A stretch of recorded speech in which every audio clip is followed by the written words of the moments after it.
Сәлеметсіңдер ме балалар? Сауат ашу 492 сабағымызды бастайық.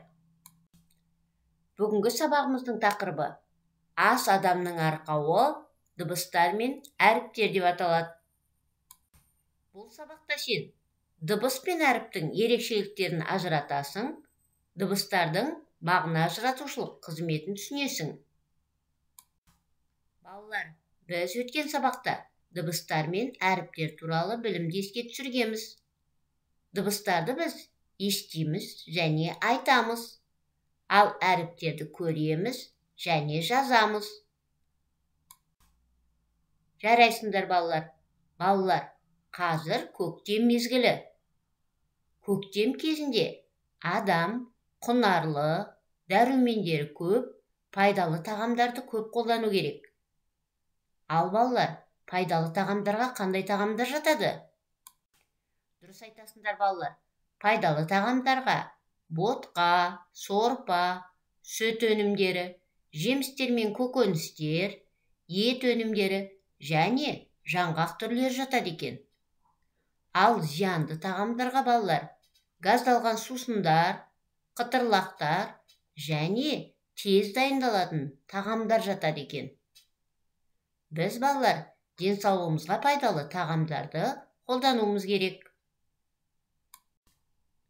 Енді балалар, пайдалы және зиянды сөздеріндегі қанша дыбыс, қанша әріп барын анықтайық.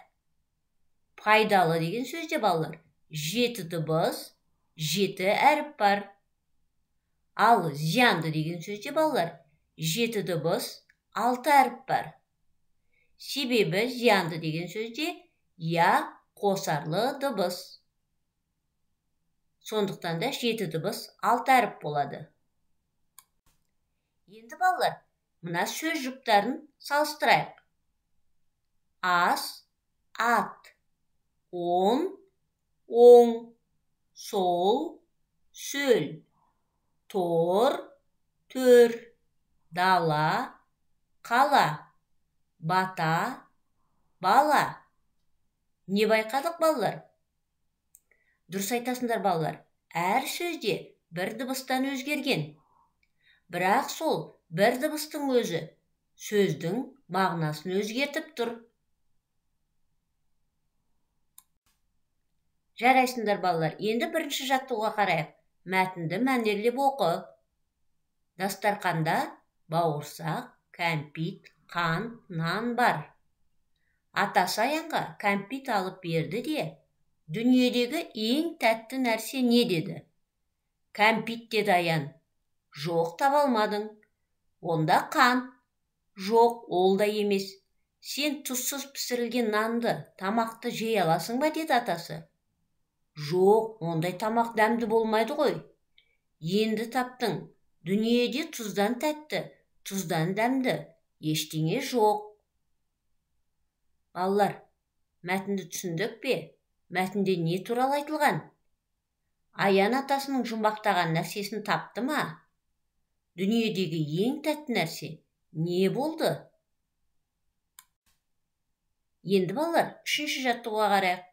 Бір бала әріптерді ортасынан бөліп тастапты. Енді оларды ешкім тани алмайды. Сен көмекке кел. Әріптерді бұрынғы қалпына келтір. Бесінші жаттығуға қараймыз. Сөз жұптарының мағынасы қай дыбыстың әсерінен өзгеріп тұрғанын тауып көріңдер. Дала, бала, қала. Баба, бала, баға. Un, үн. Тор, төр. Жарайсыңдар балалар. Енді дәптерімізге екінші сабағымыздағы екінші жаттығуды, төртінші жаттығуды және алтыншы жаттығуды дұрыс көркем етіп орындайық. Жарайсыңдар, іске сәт.